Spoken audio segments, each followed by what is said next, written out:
पांडवों से यदि कोई जब ये पूछता कि तुम्हें अपने जीवन की कोई चिंता नहीं, तो पांडव एक ही बात कहते कि हमें चिंता नहीं उनकी, उन्हें चिंता हमारी है, हमारी नाव का रक्षक सुदर्शन चक्रधारी है। हमें चिंता नहीं उनकी, उन्हें चिंता हमारी है, हमारी नाव का रक्षक वो बाकी बिहारी है। पांडव कहते हैं हमारी इस नाव के रक्षक को वो मुरलीधर है, तो हम चिंता किस बात की। और वैसे भी संत कहते हैं चिंता करे सो मिले बीमारी और चिंतन करे सो मिले बिहारी। यदि जीवन में चिंता करते रहे ये होगा वो होगा, ऐसा करूंगा वैसा करूंगा, ऐसा जीवन में हो जाए तो कुछ भी हासिल नहीं होगा। और यदि चिंता की जगह चिंतन होने लग जाए भगवान का, तो जीवन में आनंद ही आनंद है। इसीलिए जीवन में चिंतन करिए, चिंता मत करिए, क्योंकि चिंता जो होती है वो चिता के समान होती है। जिस व्यक्ति के जीवन में चिंता है ना, समझ लो वो तो चिता है, बिल्कुल उसका अंतिम संस्कार चल रहा है, यही समझ लो। क्योंकि चिंता व्यक्ति को दिन रात उसके शारीरिक कष्ट देती है, उसको मानसिक कष्ट देती है। केवल ऐसा नहीं है कि हम शरीर से दुखी हो तभी दुखी हैं, जो मन से दुखी होते हैं वो भी बड़े दुखी होते हैं। कभी कभी तो हमारा मन ही हमें परेशान करता है। देखने में तो व्यक्ति इतना अच्छा लगता है, बड़ी शोहरत साल है उसके पास, बड़ा धनवान है, समाज में भी बड़े लोग उसका आदर करते हैं, लेकिन मानसिक रोग है, मन से स्वस्थ नहीं है। तो जो व्यक्ति मन से स्वस्थ नहीं हो सकता वो तन से भी स्वस्थ नहीं हो सकता। इसीलिए अपने जीवन में से चिंता को भगाइए। और चिंता करने से होने वाला क्या है? होगा तो वही जो भगवान के भक्त हैं। जो भगवान के भक्त होते हैं वो चिंता नहीं करते, सब कुछ उनका भगवान करते हैं। आप नरसिंह मेहता को देख लीजिए, भगवान ने क्या नहीं किया उनके लिए। संत थे, साधु थे, भगवान हाथ भरने आए नरसिंह का कि बन गए कि बन गए बतैया गिरधारी, कटा पे खाड़े बनवारी। भगवान पटली पर खड़े और हाथ फैला रहे हैं। और ऐसा वैसा भी बात नहीं, जो बाद में रह गए थे ना पीछे, जिनके ऊपर घर की वर्षा नहीं हो पाई, उनके लिए भी जब रथ को लेकर के जा रहे थे तो पीछे से वर्षा करती गई। कैसा भाग फहराया भगवान ने, जो कि सब जगह प्रसिद्ध हो गया। नरसिंह जी के पास कुछ नहीं था, फिर भी भगवान ने सब कुछ नरसिंह का किया। इसलिए जीवन में चिंता मत करिए, गोपाल जी का चिंतन करिए, बाल कृष्ण भगवान की आराधना करिए। ऐसे नन्हे से हैं कृष्ण, नन्हे नन्हे उनके हाथ पैर, ऐसा उनका मुखमंडल, उनके स्वरूप का चिंतन करिए। जब भगवान के स्वरूप का आप चिंतन करेंगे तो भगवान की भक्ति आपसे प्राप्त होगी। इसीलिए हमें चिंता नहीं करनी चाहिए। पांडवों को कोई चिंता नहीं।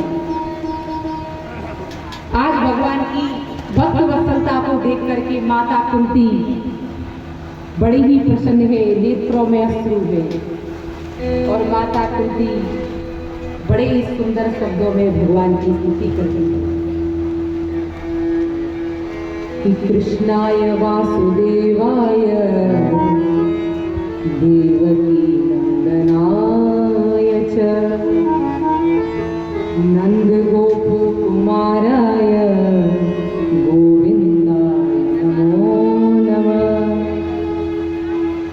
माता कुंती कहती है, हे मेरे गोविंद, मैं आपकी वंदना करती हूँ। हे केशव, हे गोविंद, आपके बिना हम पांडवों का है ही क्या इस संसार में।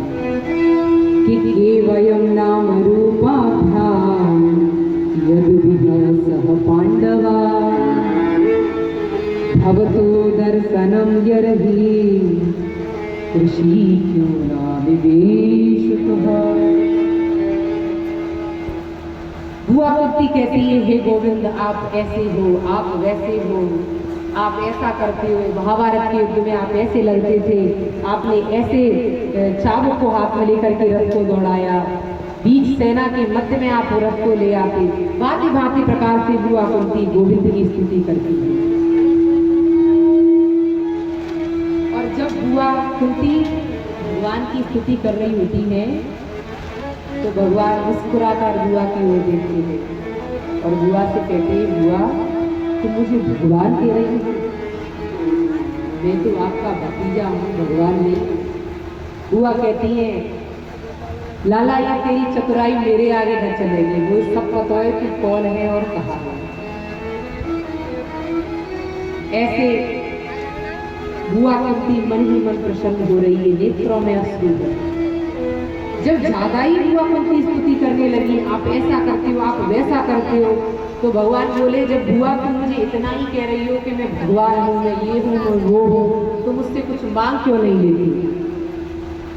मुझसे कुछ मांगो बुआ। तब बुआ कुंती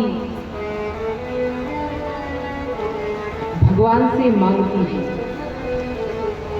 और क्या मांगती है कि विपदः सन्तु न शाश्वतत्र तत्र जगद्गुरो भवतो दर्शनं यतस्या पुनर्भव दर्शनम्।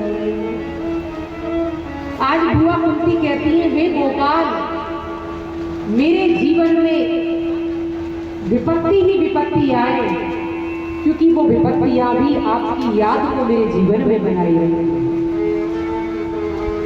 मांगा भी तो क्या मांगा, विपत्ति मांगी। संत महापुरुष कहते हैं और नावादास जी भक्तमाल में लिखते हैं कि कुंती करतुती ऐसी करे, कौन भूत प्राणी जो मांगत विपत्ति है। संसार में ऐसा कौन है जो विपत्ति मांगे? क्या आप भगवान से ये कह सकते हैं कि भगवान हमें विपत्ति दीजिएगा? कोई कह सकता है भगवान से कि भगवान हमें विपत्ति दीजिए? सब क्या कहते हैं? सुख संपत्ति हर आवे, कष्ट हरे मनता, ओम देह जगदीश हरे। सब भगवान से सुखी सुख मांगते हैं, लेकिन कोई ऐसा नहीं जो भगवान से ये कहे कि मुझे विपत्ति दीजिएगा। लेकिन बुआ कुंती कह रही है, गोपाल जी आप मुझे विपत्ति दीजिएगा, क्योंकि वो विपत्ति भी मेरे लिए संपत्ति है, जिन विपत्तियों में आपकी याद बनी रहे। कैसे भी हो मैं अपने गोविंद को न भूलूं। माता कुंती के प्राण है गोविंद। बड़ी ही भाव और श्रद्धा के साथ नेत्रों में अश्रु लेकर के माता कुंती विपत्ति मांगती है। देखिए, कुंती जी का जो चरित्र है वो बड़ा ही विचित्र है। माता कुंती के जीवन में त्याग है, तपस्या है, धैर्य है। आप माता कुंती के त्याग को देखिएगा। माता कुंती के जो पति थे पांडु, उनका भी सुख माता कुंती को कभी प्राप्त नहीं हुआ। और जब से माता कुंती की ये 5 पुत्र उनको प्राप्त हुए, तब से माता कुंती के जीवन में दुख ही दुख है। वनवास के समय भी माता कुंती ने अपने दुख को व्यतीत किया, और कौरवों के द्वारा जितनी भी यातनाएं माता कुंती को दी गई वो सब माता कुंती ने सहन की, लेकिन फिर भी जीवन में धैर्य है। ये माता कुंती का चरित्र हमको शिक्षा देता है कि जीवन में कितनी भी विपत्ति क्यों ना आए, लेकिन धैर्य को त्यागना नहीं चाहिए। धीरज धर्म मित्र और नारी, आपत्तिकाल परखिनुचारी। तो माता कुंती ने धैर्य रखा और अंत में पांडवों की विजय हुई। माता कुंती के जीवन में तप है और त्याग भी है। वसुदेव जी की सगी बहन है माता कुंती, और पांडवों की माता है। महाराज सूरसेन की लाडली बेटी है।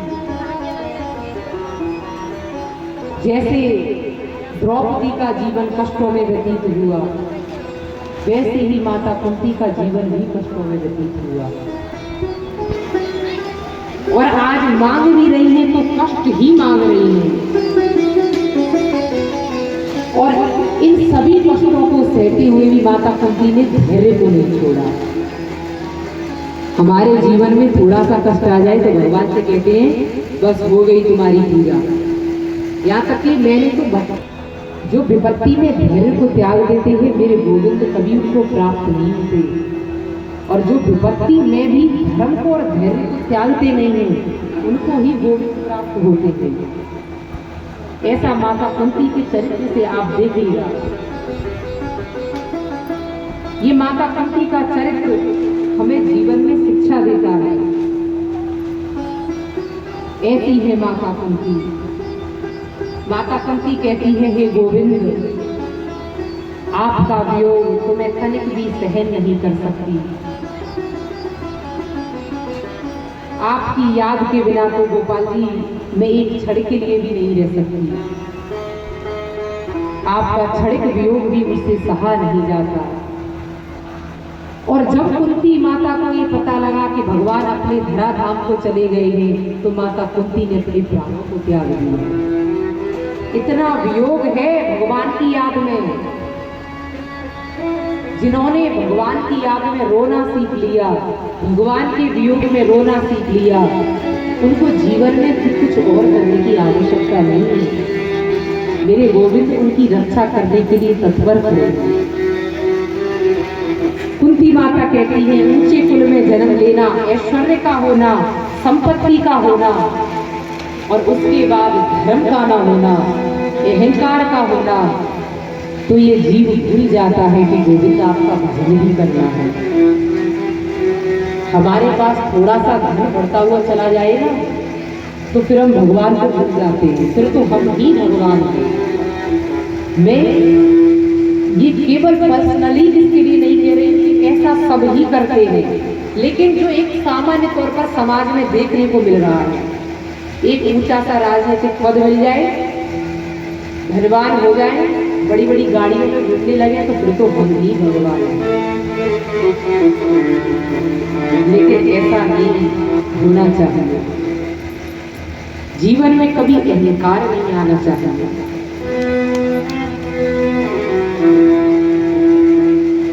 तो माता कुंती ने दुख मांगा। कबीरदास जी कहते हैं कि सुख के माथे सिल परो राम ही देत बुलाए, बलिहारी वा दुख की पल पल ना रटाए। उस दुख की भी बलिहारी है जो पल पल भगवान का नाम रटाता है। तुलसीदास जी कहते हैं कहा करो वैकुंठ में कल्प वृक्ष की छाह, अहमद डाक सुहावले जहां प्रीतम कलवा। माता कुंती इस प्रकार भगवान को याद करते करते बड़ा सुंदर भाव